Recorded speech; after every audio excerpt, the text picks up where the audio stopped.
lelah luar biasa, lelah yang tidak biasanya. Badan saya terasa berat, persendian saya sudah mulai rasa sakit, bengkak.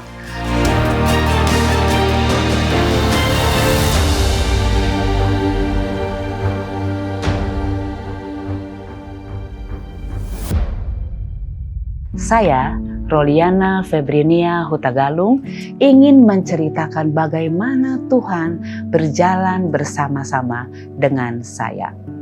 Di tahun 2011 bulan Juli, saya dan suami saya sedang mengadakan perjalanan pelayanan rohani di Malaysia. Dan itu terjadi selama 1 minggu penuh.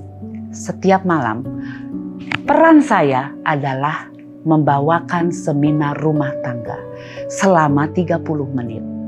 Malam demi malam saya berbicara penuh semangat.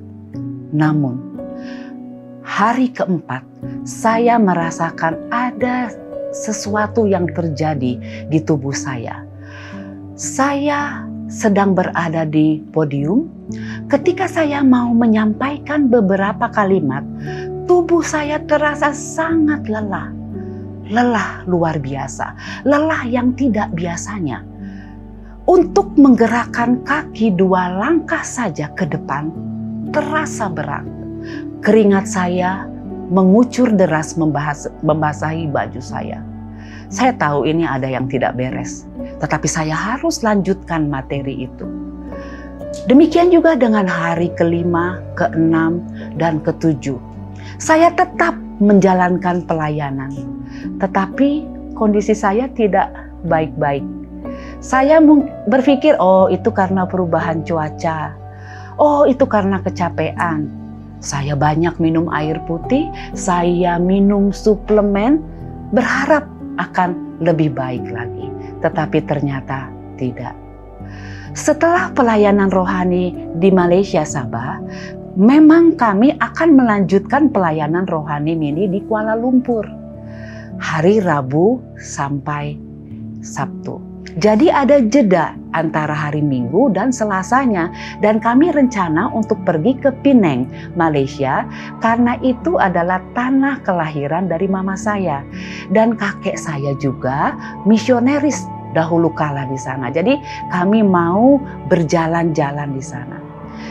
Tetapi ketika perjalanan naik pesawat dari kota Kinabalu ke Penang, badan saya terasa berat. Persendian saya sudah mulai rasa sakit, bengkak, semua. Dari sendi kecil sampai sendi-sendi besar saya, dari ujung kepala, tangan, kaki, semua memerah dan sakitnya luar biasa. Bahkan dihembus angin pun terasa ngilu. Saya juga demam tinggi saat itu. Jadi ketika kami sampai di Penang, yang tadinya kami mau jalan-jalan, karena sudah tidak tahan, saya bilang sama suami, kita ke rumah sakit dulu, kita harus ke emergency. Cek dulu kondisi saya. Sore-sore, saya masuk dengan suami ke ruang emergency, kemudian saya menceritakan kepada perawat apa yang sedang terjadi, tetapi akhirnya diarahkan untuk pemeriksaan darah dan konsultasi ke dokter.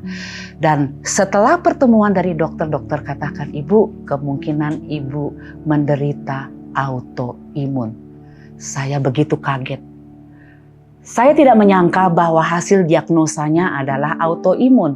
Pikiran saya langsung berpikir, oke, sebentar lagi saya akan meninggal. Dokter menyiapkan beberapa obat termasuk steroid di sana karena bengkak-bengkak di tangan-tangan saya itu. Saya stres, saya telepon keluarga saya di Indonesia. Saya menangis, saya bingung, takut. Kedepannya bagaimana? Apa yang harus saya buat? Dan pelayanan kerohanian ini kembali kami harus lanjutkan ke Kuala Lumpur. Tetapi kondisi saya sudah semakin baik karena obat-obat sudah masuk dan dokter sudah kasih surat pengantar. Nanti di Indonesia Ibu cek lagi ya untuk situasi autoimun Ibu.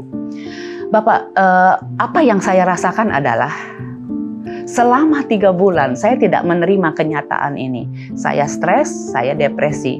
Saya berpikir bahwa umur saya sebentar lagi akan habis. Dan disitulah saya mulai banyak berbicara kepada Tuhan. Saya ngobrol, Tuhan, apa yang Engkau mau buat kepada saya? Bagaimana saya harus jalani hari-hari saya ke depan? Setiap hari saya menangis. Tetapi dengan perbincangan, dengan doa yang saya bawakan kepada Tuhan, akhirnya saya mendapatkan satu kesimpulan di suatu waktu. Febrin, jalankan hidupmu seperti biasa, tetap melayani, tetap berkarya, bersahabatlah dengan penyakitmu. Jangan habiskan hidupmu dengan stres. Setia, bergembira di dalam Aku. Jadi, saya mengingat satu ayat, Matius 6 ayat 34. Sebab itu janganlah kamu khawatir akan hari besok, karena hari besok mempunyai kesusahannya sendiri.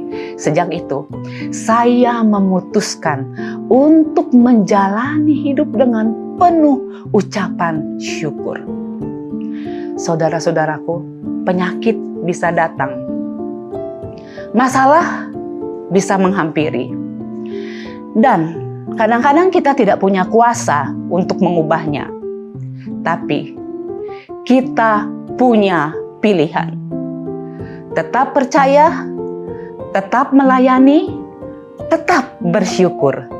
Karena hidup ini bukan soal berapa panjangnya, tetapi berapa dalamnya kita berjalan dengan Tuhan. Hari ini, saya masih hidup. Saya masih menikmati hidup bersama Tuhan.